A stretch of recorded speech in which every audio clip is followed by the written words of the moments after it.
بسم اللہ الرحمن الرحیم۔ السلام علیکم ورحمۃ اللہ وبرکاتہ۔ آج ہم پڑھیں گے سورۃ النساء آیت نمبر 8، تلاوت اردو ترجمہ اور مختصر تفسیر کے ساتھ۔ بسم اللہ الرحمن الرحیم۔ وَإِذْ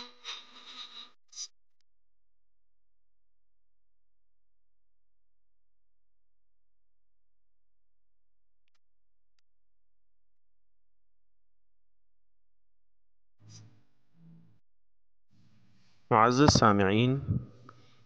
ابھی لفظی ترجمہ سماعت فرما لیں۔ وَإِذَا اور اذا جس وقت حضر حاضر ہو جائے القسمۃ مال تقسیم کرنے کے وقت، القسمۃ مال تقسیم کرنا، مراد یہ ہے کہ مال تقسیم کرنے کے وقت، اولو القربہ، اولو کے معنی ہے والے، اولو کے معنی ہے والے، القربہ رشتہ داری، رشتہ داری والے، اولو القربہ رشتہ داری والے یعنی رشتہ دار، والیتامى واو اور الیتامى یتیم بچے، والمساکین و اور المساکین مسکین لوگ، فارزقوہم تو فا کے معنی ہے تو، ارزقو تم دے دو، تم دے دو، ہم ان کو، منہ من کے معنی ہے سے، ہو اس سے، منہ اس سے، وقولو و اور قولو کہہ دو، لہم ان سے، لا کے معنی ہے کے لیے، ہم ان سے، لہم ان سے، قولاً ایسی بات، معروفاً جو مناسب ہو، معروفاً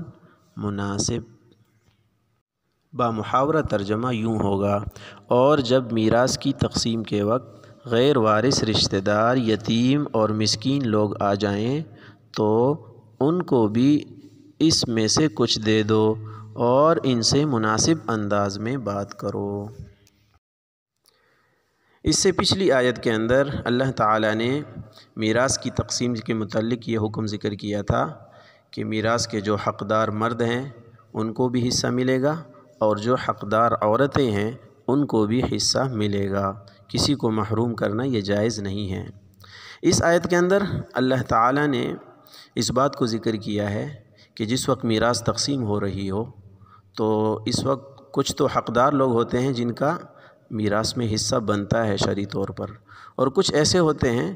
کہ شرعی طور پر تو ان کا حصہ نہیں بنتا، کچھ رشتہ دار ہوتے ہیں وہ آ جاتے ہیں، اور اسی طرح کچھ یتیم بچے بھی آ جاتے ہیں جن کا میراث میں حصہ نہیں ہوتا، اور کچھ غریب لوگ بھی جاتے ہیں کہ بھئی مال تقسیم ہو رہا ہے تو شاید ہمیں بھی کچھ مل جائے۔ تو ایسے موقع پر اگر یہ لوگ حاضر ہو جائیں، رشتہ دار آ جائیں یا یتیم بچے آ جائیں یا مسکین لوگ آ جائیں، غریب لوگ آ جائیں، مستحق لوگ آ جائیں تو ان کو بھی دے دینا چاہیے، اور یہاں جو دینے کا حکم ہے یہ مستحب ہے، یعنی اگر کوئی اس طرح کر لے ان کو دے دے تو یہ بھی اچھا ہے، بہتر ہے کہ ان کو مل رہا ہے میراث میں سے، مفت میں مل رہا ہے تو اسی میں سے وہ کچھ دے دیں ان کو۔ وقولوا لهم قولا معروفا، اور دوسرا حکم یہ ہے کہ ان سے مناسب بات کہیں، یعنی اگر دینے کی گنجائش نہ بھی ہو، نہ دے سکتے ہوں تو یہ نہیں کہ ان کو ڈانٹ لیا جائے، ان کو برا بلا کہہ دیا جائے، ان کو ذلیل کیا جائے، بلکہ ان کو مناسب انداز میں سمجھا دینا چاہیے اور مناسب بات کہنا چاہیے تاکہ ان کا دل بھی نہ ٹوٹے۔ یہاں پہ شرعی طور پر ایک مسئلہ ہے کہ ورثاء میں سے جو بالغ ہیں وہ تو ان لوگوں کو دے سکتے ہیں، لیکن جو ورثاء نابالغ ہوں تو نابالغ کے مال کا حکم یہ ہے کہ وہ اپنے مال میں تصرف نہیں کر سکتے، اسی طرح مفت میں کسی کو نہیں دے سکتے،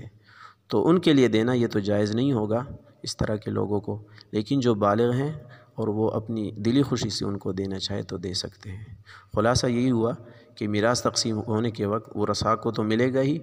ان کے علاوہ اگر کچھ مستحق لوگ آ جائیں تو ان کو دینا یہ مستحب ہے،